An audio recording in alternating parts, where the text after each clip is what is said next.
नमस्कार दोस्तों, देखिए आज है 5/9/2025 और आज के हम करने वाले हैं करंट अफेयर और स्टैटिक जीके, जिसमें हम लोग करंट अफेयर के 15 क्वेश्चन और स्टैटिक जीके के 5 क्वेश्चन करने वाले हैं। ठीक है, तो चलिए शुरू करते हैं आज की क्लास। आज का हमारा पहला क्वेश्चन है, हाल ही में अप्रत्यक्ष कर प्रणाली को सरल बनाने के उद्देश्य से जीएसटी परिषद ने जीएसटी की किन दरों को समाप्त किया है? तो देखिए 12 और 28% की दरों को समाप्त किया है। और इसमें थोड़ा डिटेल ये जान लीजिए कि 5% और 28%, सॉरी 5% और 18%, दो स्लैब बचे हुए हैं। ठीक है, ये भी चालू ये भी चालू, और एक नया स्लैब जुड़ा है 40% का, जो हानिकारक वस्तुओं पे है, हानिकारक वस्तुओं पे। ठीक है, हानिकारक वस्तुओं जैसे तंबाकू, ठीक, तंबाकू, सिगरेट, इन पे है ना। बाकी इसका डिटेल वीडियो में बनाऊंगा। ठीक है, अगला क्वेश्चन है, निम्नलिखित में से कौन सा शहर वर्ष 2025 में विश्व वैश्विक स्तर पर सबसे सुरक्षित शहर घोषित किया गया है? तो वैश्विक स्तर पर सबसे सुरक्षित अबू धाबी है। ठीक है, अगला क्वेश्चन है, मॉर्गन स्टैनली ने भारत की जीडीपी वृद्धि दर अनुमान वित्त वर्ष 2025-26 के लिए 6.2% से बढ़ाकर कितने प्रतिशत कर दिया है? तो ये कर दिया है 6.7। ठीक, अगला क्वेश्चन है, भारत में शिक्षकों के योगदान को सम्मान देने के लिए प्रत्येक वर्ष किस तारीख को शिक्षक दिवस के रूप में मनाया जाता है? तो 5 सितंबर, सभी जानना है इसको। ठीक है, हाल ही में वित्त मंत्री श्रीमती निर्मला सीतारमण की अध्यक्षता में जीएसटी परिषद की कौन सी बैठक नई दिल्ली में आयोजित की गई? ठीक के 56वीं। ठीक, वही बैठक है जिसमें जीएसटी के 12% और 28% स्लैब को खत्म किया गया है और 40% स्लैब को जोड़ा गया है। ठीक, ठीक है ना। अगला क्वेश्चन है, कैबिनेट ने देश के महत्वपूर्ण खनिज पुनर्चक्रण को बढ़ावा देने के लिए कितने करोड़ रुपए की प्रोत्साहन योजना को मंजूरी दी है? ठीक है, तो ये दी है 1500 करोड़ रुपए की। हाँ, अगला क्वेश्चन है, वस्तुओं और सेवाओं की जीएसटी दरों के संबंध में परिषद द्वारा की गई सिफारिशें कब से लागू होंगी? तो ये होंगी 22 सितंबर से। ये होंगी आपकी 22 सितंबर से। ठीक है, 22 सितंबर 2025 से। भारत ने शैक्षणिक वर्ष 2025-26 के लिए अफगान नागरिकों को कितने रुपए ई छात्रवृत्तियां देने की घोषणा की है? अफगान नागरिकों को कितने रुपए ई छात्रवृत्तियां देने की घोषणा की है? ठीक है, तो ये की है 1000।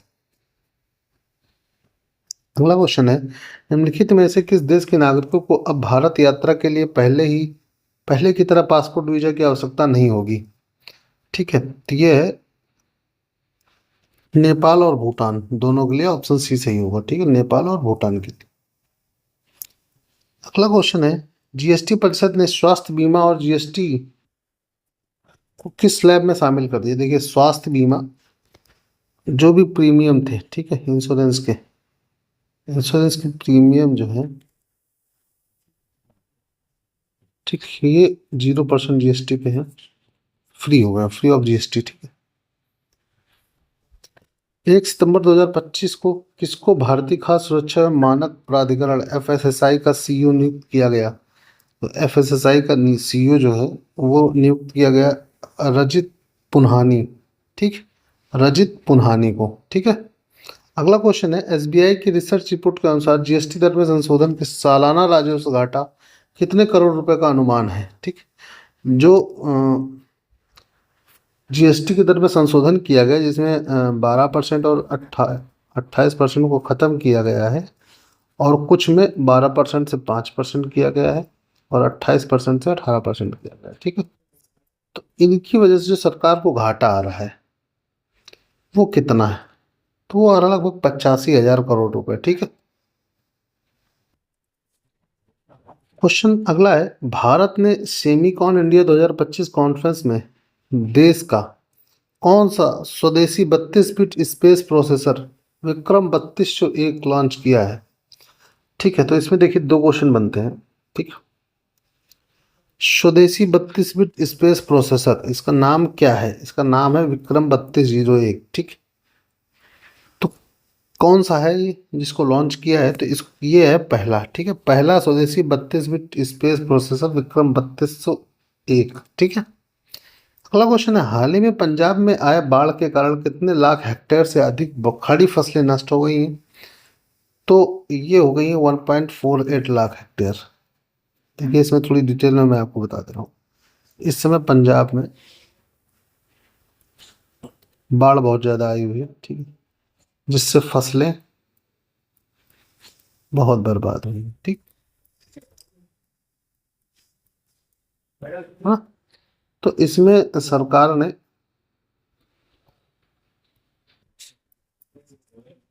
मुआवजा देने की बात कही है, ठीक है, जितनी भी फसलें बर्बाद हुई हैं।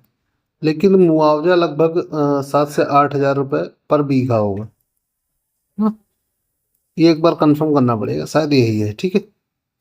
अगला क्वेश्चन देखते हैं। हाल ही में प्रतिष्ठित रेमन मैगसेसे पुरस्कार 2025 प्राप्त करने वाला भारत का पहला एनजीओ कौन बन गया है? तो ये बन गया एजुकेट गर्ल्स। एजुकेट गर्ल्स नाम का एनजीओ है जिसको रेमन मैगसेसे ना पुरस्कार 2025 मिला है। पहला एनजीओ है भारत का, ठीक है, ये पहला एनजीओ है, हाँ, ध्यान रखिएगा। अब देखिए यहाँ से हमारे स्टैटिक के क्वेश्चन चालू होते हैं, ठीक है। स्टैटिक के हम लोग 5 क्वेश्चन पर डे करते हैं। इसमें पहला क्वेश्चन है, भारत के 8 कोर उद्योगों ने निम्नलिखित में से कौन सा शामिल नहीं है? 8 जो कोर उद्योग है उनमें से कौन सा शामिल नहीं है? कोयला भी है, इस्पात भी, विद्युत भी, सूचना प्रौद्योगिकी शामिल नहीं है, ठीक है। अगला क्वेश्चन देखिए, निम्नलिखित में से किस औद्योगिक नीति का मुख्य फोकस कुटीर और लघु उद्योगों को प्रभावी ढंग से बढ़ावा देना है? ठीक, तो ये है औद्योगिक नीति 1977 1977 की जो नीति है वो है। अगला क्वेश्चन है, भारतीय शिवाजी निम्नलिखित में से किस भारतीय शास्त्रीय नृत्य शैली के प्रसिद्ध नर्तकी हैं? ठीक, तो ये है मोहिनी अट्टम के भारतीय शिवाजी क्या है? नर्तकी। अगला क्वेश्चन देखिए, भारत के पास कुल भूमि का केवल इतने परसेंट था, लेकिन भारत में विश्व की 18% से अधिक जनसंख्या निवास करती है, ठीक है। तो ये है हमारे 2.4%। 2.4% हिस्सा है केवल भूमि का, और 18% से अधिक की जनसंख्या निवास करती है, ठीक है। वाद्य यंत्र संतूर का भारतीय नाम शततंत्री वीणा यानी 100 तारों वाली वीणा है, जिसे बाद में किस भाषा से संतूर नाम मिला? ठीक, तो वाद्य यंत्र संतूर का जो भारतीय नाम था वह शततंत्री वीणा था, ठीक। इसको किस भाषा ने संतूर नाम दिया है? तो ये दिया है फारसी ने, ठीक है। कौन सी? फारसी ने। तो आज की हमारी करंट अफेयर के 20 क्वेश्चन हम लोग कर लिए हैं, ठीक है। ये वीडियो हमारा यहीं तक रहे, बाकी इसके बाद आपके आंसर की आ गई है, ठीक है। तो आंसर की आप लोग मिला लीजिएगा। पीडीएफ मैं टेलीग्राम चैनल पर डाल दूंगा, ठीक है, टेलीग्राम चैनल पर डाल दूंगा, इसको अपना वहाँ जाकर डाउनलोड कर लीजिए।